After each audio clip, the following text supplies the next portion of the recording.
This movie has a lot to process, in a good way though, and I think it leaves you really just thinking on the experience itself. After The Life of Chuck premiered at the Toronto International Film Festival this past fall to rave reviews, and even going on to win the People's Choice Award, which, if you don't know, I guess a comparison could be made to the most crowd-pleasing of the festival. And when a movie gets that title, that recognition, you know it's going to be something special because TIFF screens a whole lot of movies. And then when Neon got the rights to its release, I was really interested to see what they were going to do with the movie, and the trailers have been not very informative, if that makes sense, which I don't mind. I don't mind when a trailer doesn't tell you everything that the movie's going to be. And now I understand why they couldn't just tell you, oh, this is what The Life of Chuck is, because The Life of Chuck is a lot of things. It's a whole lot of things. And I really struggle to just tell you a basic, this is what The Life of Chuck is. That is a big compliment. I think that when a movie can be a whole lot of things and balance all of it really well in a satisfying manner, it's pretty impressive. For starters, I would say if you're looking for what is The Life of Chuck like for a movie, I would say the biggest comparison that I could make is to The Wizard of Oz. That's pretty vague. I know that doesn't really spell it out for you. I'm trying to be non-spoiler with this review, but maybe you can come back and after having seen the movie and be like, wait, I know what he was talking about. Mike Flanagan is a storyteller that I'm a big fan of. I think that he might be a more effective and stronger storyteller in the miniseries format. I love Midnight Mass. I thought that show was just absolutely phenomenal, and The Haunting of Hill House. I think that how he integrates really powerful themes into his projects is something to commend. This is another adaptation of a Stephen King novella, and I am not familiar with the novella by any means. I did no prior research. I wanted to just go into this movie blind. And to start, I would say this is a very sentimental movie, a very sentimental story. It wears its heart on its sleeve, and I think some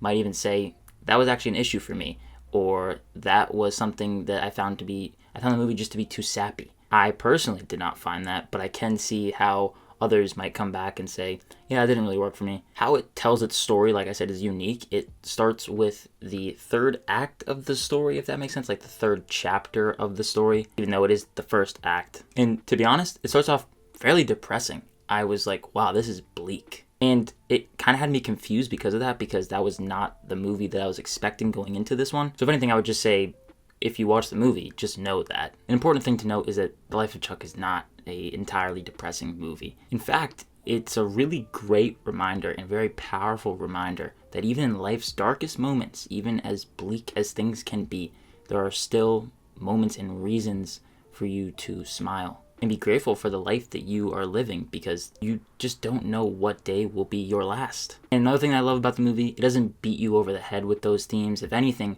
I had to do a little bit of just looking back on the story to really kind of pinpoint those key things that I was obviously going to talk about. And I just didn't find it to be like bashing you over the head with, this is the story I wanted to tell. And I think that Mike Flanagan, he balances that really well. Even bouncing off of that, I could see someone being like, yeah, I actually didn't think that he spelled out exactly what he was trying to tell effectively enough. Again, to me, I just didn't find that to be the case. The cast is great. I think that Flanagan just works very well with an ensemble, and he gives everyone their individual moments. There's honestly not real one star of the movie. Tom Hiddleston is on the poster, like he's the biggest name attached to it, but just know he is not the star of the movie. He plays the titular role, but he is not the pure focus. The story focuses on different periods of Chuck's life. The period that Tom Hiddleston's in is not the focus, although in some ways it is, but just know that. Hiddleston really does shine, though, in the musical number sequence, which is kind of this,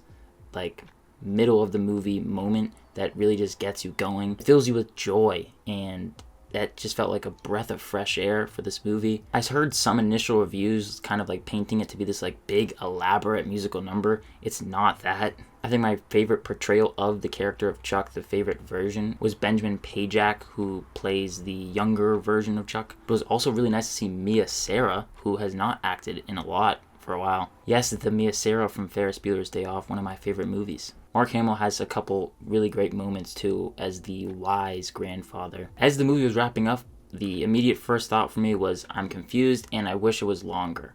The latter is one that I still feel. I feel like the movie, I wish it was a little bit longer. And that's honestly just because I wanted to live in this world a little bit longer and get more moments to really pack a punch. For me in particular, I didn't get the like swelling of tears that I think some people did. The reason why I felt confused was because the story, like I said, it's unique in its storytelling. There are many different characters in what seemed to be a bunch of just different moments in one lifespan. But let's just say I needed to, like I said, reevaluate the movie for what it was. I didn't necessarily get it all spelled out to me, which I thought was a good thing. I thought it was refreshing. So when I look back, I was like, wait, this is the connective tissue that I was missing when I was just watching the movie on its own and not thinking about it. That could just be a me thing. Maybe you watched it differently and were like, yeah, like I knew that, I saw that coming. But it's just such a thought-provoking movie that I'm still thinking about it as I'm doing this review, and I'm gonna continue to be thinking about it. And I think that it's a really important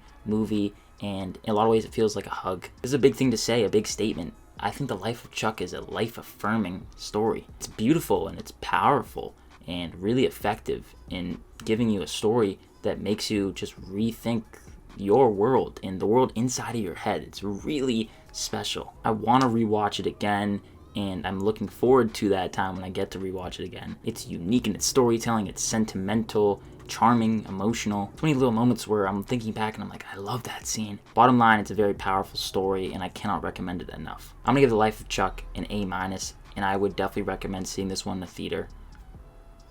Go support this movie in a theater. This is a smaller movie that very well could go overlooked. If anything in my review sounded interesting to you, go see the movie, go support it. And if you have seen the movie, let me know your thoughts on it down below in the comments. I want to thank you so much for watching this review. If you did enjoy it, be sure to hit that like button and subscribe to the channel if you haven't already. And as always, look forward to more content coming soon. My name is Ben, people call me Meter, and I'll see you guys in the next one.